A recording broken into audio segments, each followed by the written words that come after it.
को ये बताने की कृपा करेंगे कि हिमाचल में बागों के नीचे कितना क्षेत्रफल है और कितनी पैदावार आज होती है और आगे क्या सरकार का और हिमाचल का आगे क्या प्रोग्राम है। इस वक्त लगभग 1,65,000 हेक्टेयर भूमि जो है वो फलदार पौधों के नीचे जो वो आ चुकी है। उसमें चाहे मैंने जैसे पहले कहा कि जो 1966 के बाद क्षेत्र हिमाचल में मिले हैं, चाहे वो है, चाहे पुराना जो पिछला हिमाचल है, चाहे वो क्षेत्र है। और इस वक्त केवल एप्पल ही लगभग 5 लाख टन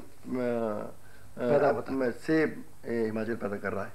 इसके अलावा आप दूसरे फल हैं, आम है, लीची है, संतरा है, किन्नू है, और उसके अलावा ड्राई फ्रूट है, बादाम। मेरे ख्याल में किन्नौर में जो बादाम पैदा होता है हमारे हिमाचल प्रदेश के अंदर, मैं नहीं समझता कि हिंदुस्तान में, बल्कि ईरान में भी इस किस्म का स्वादिष्ट बादाम कहीं दूसरी जगह पैदा होता हो। ये किन्नौर जो है ये कहाँ है? हिमाचल के उत्तर में, कहीं तिब्बत के आसपास में? तिब्बत के बिल्कुल बॉर्डर के ऊपर है और ट्राइबल एरिया वो सारा, जितने जनजातीय लोग वहाँ पर बसते हैं। और उनकी कैश क्रॉप जो इस वक्त है वो सेब है और उसके साथ बादाम है, फिर पतले छिलके वाला अखरोट है और एक चलगोजा है। आपको ये भी मेरे ख्याल में जानकर हैरानी भी होगी, खुशी भी होगी कि संसार में हिमाचल प्रदेश एक ऐसा प्रदेश है जिसने फलों के ऊपर सपोर्ट प्राइस दी है, ताकि जो बिचौलिए हैं, जो मिडिल मैन हैं, वो हमारे जो फल पैदा करने वाले लोग हैं उनकी एक्सप्लॉइटेशन ना कर सके। अगर जो सपोर्ट प्राइस से ऊपर अगर आड़ती या दुकानदार ज़्यादा पैसे देता है तो हमारा जो प्रोड्यूसर है, ग्रोअर है, वो उनको बेच देता है। अगर उससे कम पैसे देने की कोशिश करता है तो सरकार बैठी है, तो हम कोई भी फल है चाहे वो हम खरीद लेते हैं। बहुत अच्छा। सो ये आपका एक कदम है कि मेहनती किसान को उसकी प्रोड्यूस का वाजिब दाम दिलाने के लिए।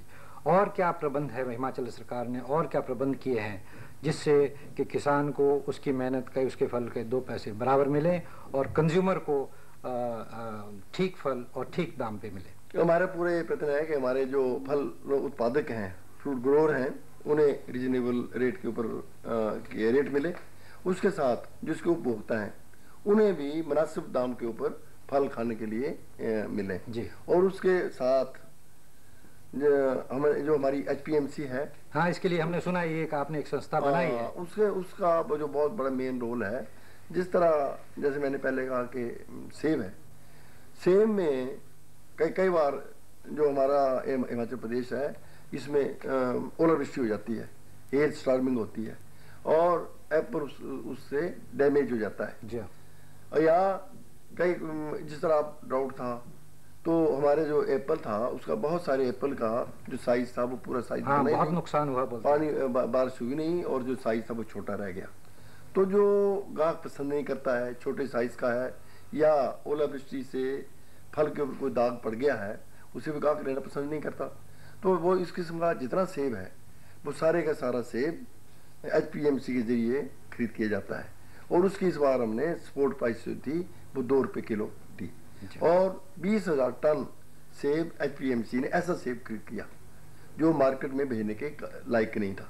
ऐसी बात नहीं है कि वो बुरा था या उसके खाने से जो खाने वाला व्यक्ति था उसके ऊपर को बुरा प्रभाव पड़ा। खाने में ये उतना ही अच्छा था, फूड वैल्यू उसकी उतनी अच्छी है, उतनी जितनी अच्छे से, मगर देखने में खूबसूरत नहीं था। कोई कहीं दाग पड़ गया था या साइज छोटा था, वो सारे के साथ 20,000 टन सेब जो था वो HPMC ने खरीदा। आप इस और उसके हमारे इस वक्त 2 HPMC के 2 प्लांट्स हैं, एक परवाणु में है और दूसरा सुंदरनगर के पास जाबली में है, जरूर में है। तो और दोनों जगह पर हम वहाँ पर उसका जूस बनाते हैं और जूस बनाने के बाद इसका कंसनट्रेट बनाते हैं, फिर हिंदुस्तान के जितने बड़े बड़े शहर हैं वहाँ पर हम भेजते हैं। यही नहीं है बल्कि इस वर्ष हमने अमेरिका में भी जो कंसनट्रेट था उसको भेजा और